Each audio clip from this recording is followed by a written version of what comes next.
यह कहानी है एक शहरियार नामी लड़के की। ऐसी कहानी जिसे सुनकर आपकी अकल दंग रह जाएगी। यह कहानी आपके होश उड़ा देगी कि इस शहरियार नाम के नौजवान ने कैसे अपनी जिंदगी अपनी मोहब्बत के नाम कर दी, और वो मोहब्बत जो दुनिया में सबसे अनोखी थी।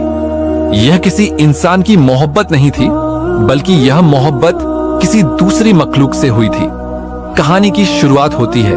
शहरियार नाम का यह नौजवान एक गरीब खानदान से ताल्लुक रखता था। वो एक खूबसूरत नौजवान था। उसके घर में इंतहाई गुर्बत थी। अचानक ही उसके बाप का इंतकाल हो जाता है। उसके 5 छोटे भाई बहन थे, जबकि शहरियार सबसे बड़ा था। अम्मा बड़ी परेशान थी कि घर कैसे चलेगा, लेकिन शहरियार ने माँ को तसल्ली दी कि घर की जिम्मेदारी अब उसके कंधों पर है, क्योंकि वो घर में सबसे बड़ा है। शहरियार अभी 20 साल का था, लेकिन उसने अपने कंधों पर अभी से घर की जिम्मेदारी ले ली थी। वो एक मैकेनिक की दुकान पर काम करने लगा। उसकी दुकान दोपहर के 2 बजे खुलती और रात के 2 बजे बंद होती थी। अक्सर ही रात को वो अपने घर वापस जाता था। दुकान का मालिक एक सख्त मिजाज आदमी था। वो शहरियार से बहुत ज्यादा काम लेता था और उसे खूब झाड़कियां भी लगाता। बदले में उसे अपने सख्त काम का मुआवजा कम मिलता था। वो अपने घर की सूरत हाल से परेशान था। घर भी किराए का था, भाई बहन भी छोटे थे, माँ भी इद्दत में बैठी थी। घर का गुजारा मुश्किल से हो रहा था। अक्सर ही शहरियार बिना नाश्ता किए ही काम पर आता था। उस रात भी वो 2 बजे फौरिग हुआ।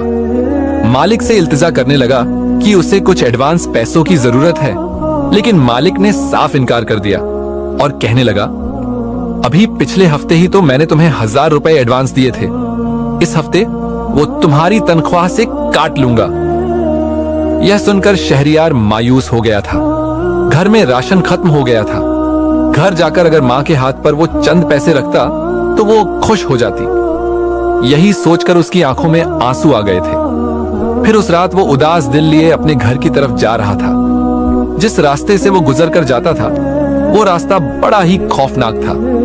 हर तरफ झाड़ियां और दरख्त थे। बीच का रास्ता जंगल से होकर उसके घर तक पहुंचता था। इतना लंबा और तवील रास्ता वो पैदल ही तय करता था।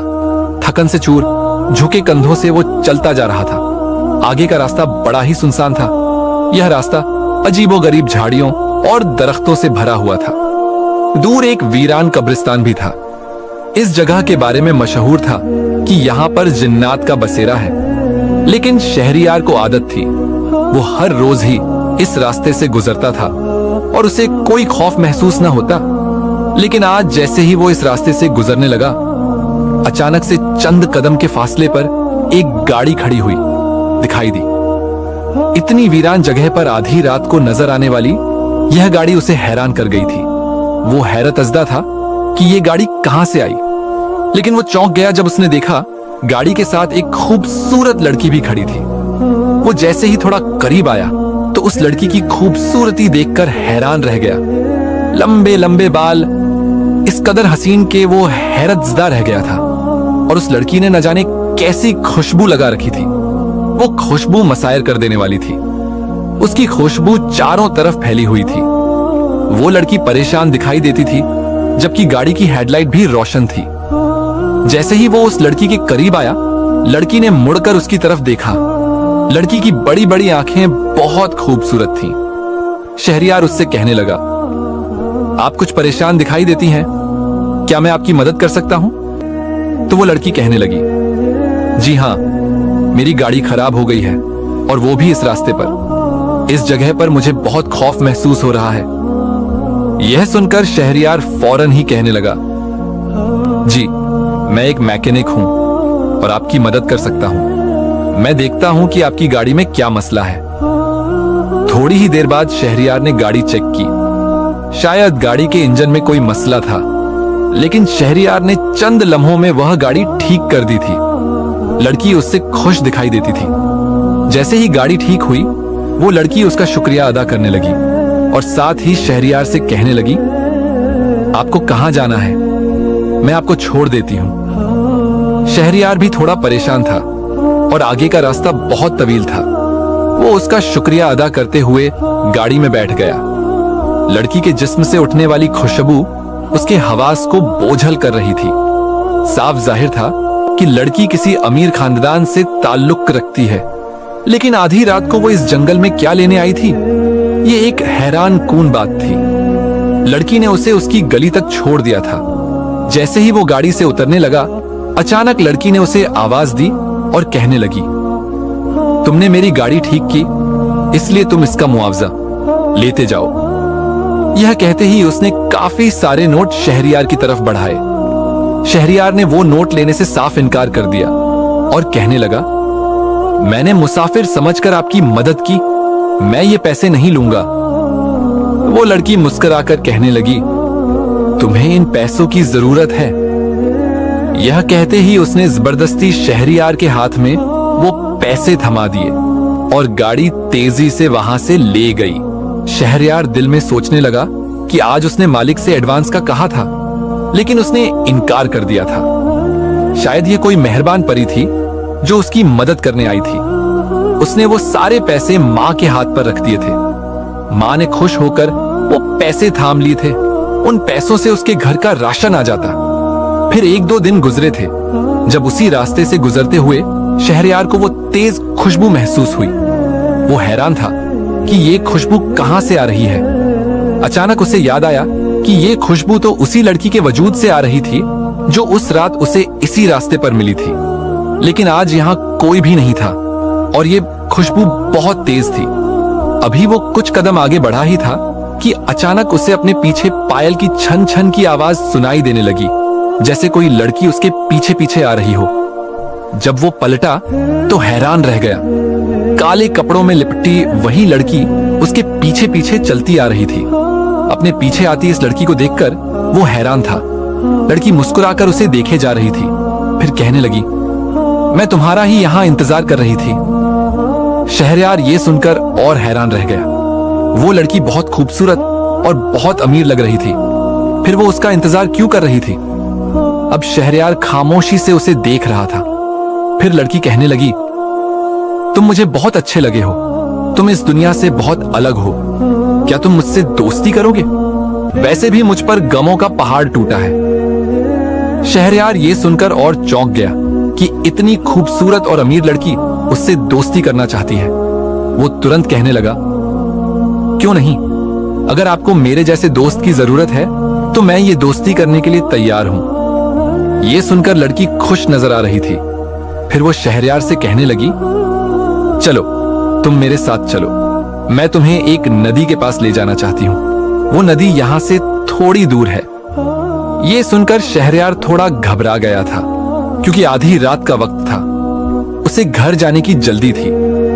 लेकिन लड़की ने चूंकि उस पर एहसान भी किया था पैसे देकर और दोस्ती का हाथ भी बढ़ाया था, इसलिए वो उसके साथ जाने से इनकार न कर सका। लड़की उसे लेकर नदी के पास आ गई थी और उसने काले रंग के कपड़े पहन रखे थे जो रात के अंधेरे में बहुत अजीब लग रहे थे। लड़की के बाल बहुत लंबे थे, घुटनों तक आते हुए, और उन बालों को देखकर खूबसूरती के बजाय एक अजीब सा डर महसूस हो रहा था। ऊपर से जंगल में उसकी पायल की छन छन की आवाज बहुत डरावनी लग रही थी। लेकिन शहरयार अपने सारे डर को भुलाकर उस लड़की के साथ नदी पर आ गया था। वो लड़की लगातार चांद को देखे जा रही थी। फिर अचानक उसने शहरयार की तरफ देखा और कहने लगी, दरअसल मेरा घर यहाँ से थोड़ी दूर है। मैं अपनी जिंदगी में बहुत अकेली हूँ। मैं अपने घर में अकेली रहती हूँ। कई साल पहले मैंने अपने परिवार को छोड़ दिया था। ये सुनकर शहरयार हैरान रह गया कि कोई इस जंगल में लड़की अकेले कैसे रह सकती है। वो थोड़ा घबराकर कहने लगा, लेकिन आप यहाँ अकेले क्यों रहती हैं? इस जगह पर तो बिल्कुल भी आबादी नहीं है।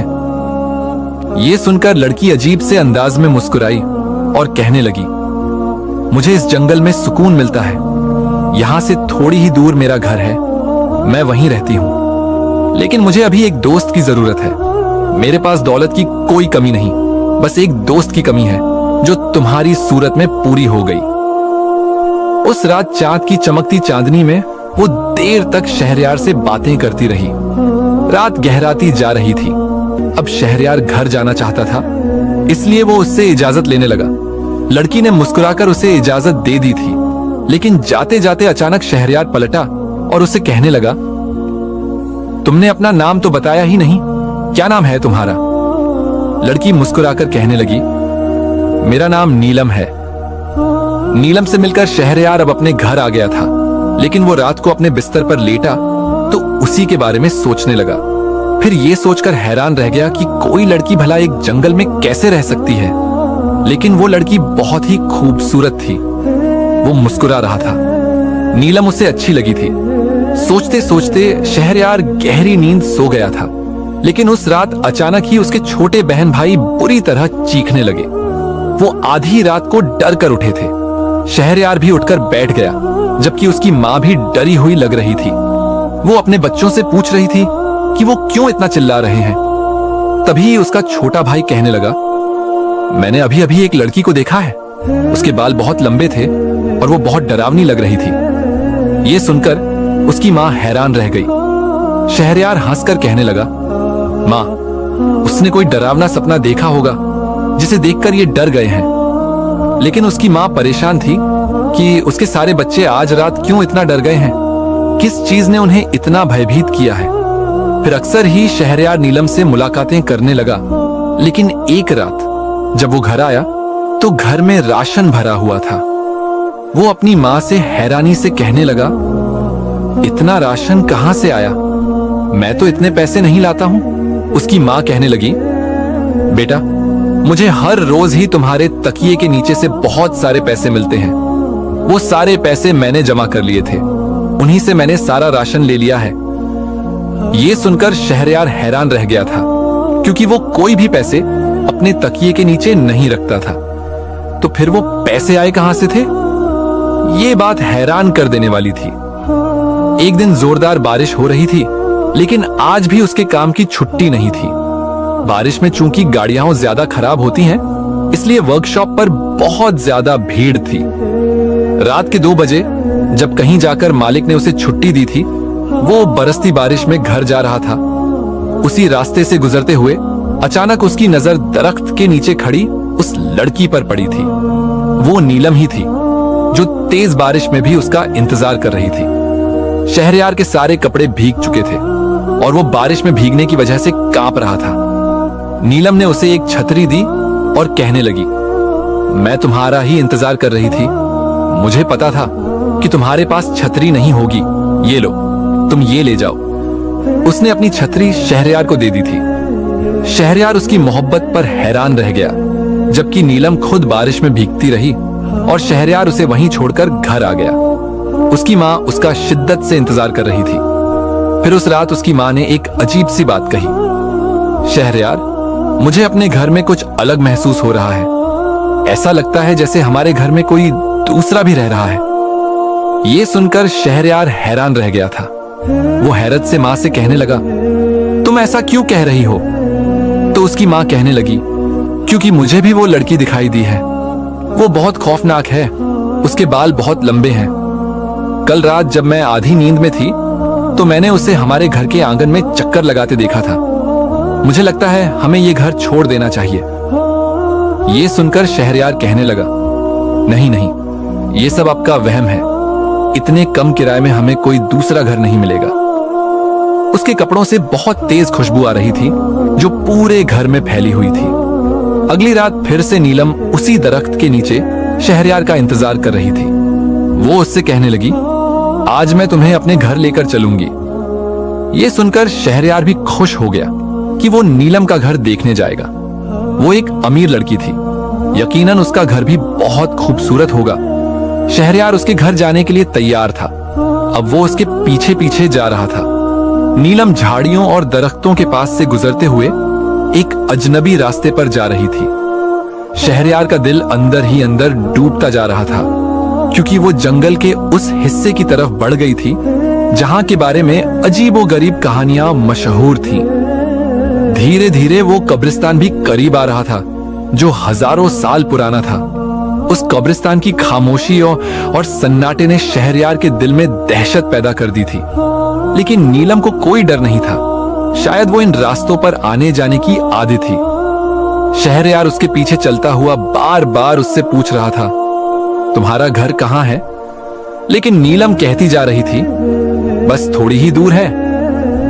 थोड़ी देर बाद कब्रिस्तान के रास्ते से गुजरते हुए शहरयार को अजीब और गरीब चीखों की आवाज सुनाई दी। बहुत से उल्लू चीखते हुए इधर उधर उड़ते फिर रहे थे। चमगादड़ें शोर मचा रही थीं, जैसे ये साबित कर रही हों कि वो इस वक्त अंधेरी रात में कब्रिस्तान में मौजूद है। जब कब्रिस्तान का रास्ता खत्म हुआ तो शहरयार ने राहत की सांस ली। नीलम अब भी बेपरवाह चल रही थी।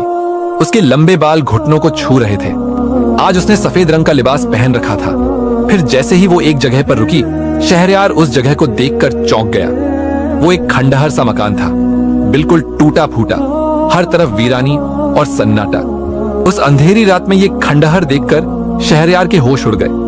वो डरे हुए लहजे में नीलम से कहने लगा, तुम्हारा घर कहाँ है? ये तुम मुझे कहाँ ले आई हो? नीलम अचानक उसकी तरफ पलटी। उसकी आंखें बड़ी अजीब लग रही थीं।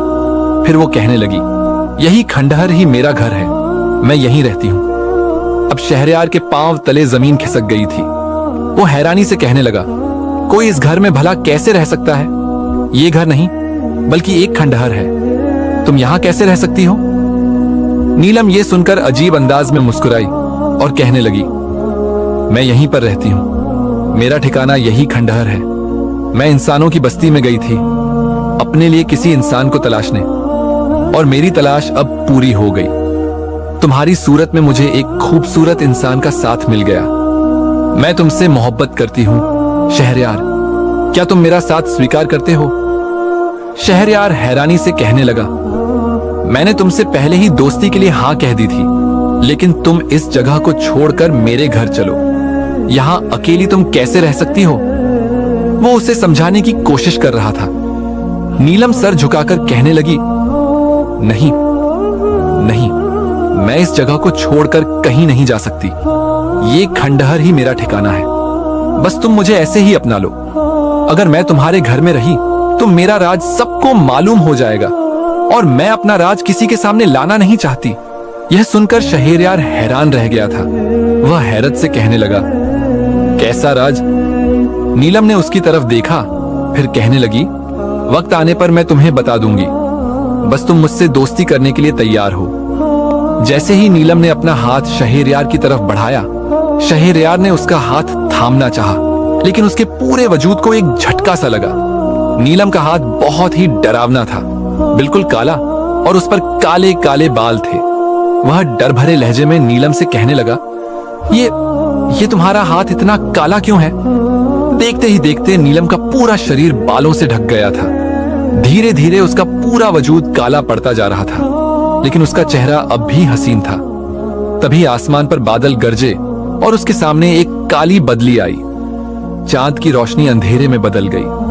नीलम जल्दी से खंडहर की ओर भागी और बोली, अब मैं बाद में तुमसे मिलने आऊंगी, अभी मेरे जाने का वक्त हो गया है। वह खंडहर के अंदर भाग गई थी, जबकि शहरयार हैरत से उसे देखता रह गया। वह सोचने लगा, अंदर नीलम कहां गई होगी? मुझे उसे ढूंढना चाहिए। जैसे ही वह उसे ढूंढने अंदर गया तो हैरान रह गया। नीलम वहां कहीं भी नहीं थी। वह उसे आवाजें दे रहा था, लेकिन लाख कोशिशों के बावजूद भी वह उसके सामने नहीं आई। न जाने वह कौन से कोने में छुप गई थी।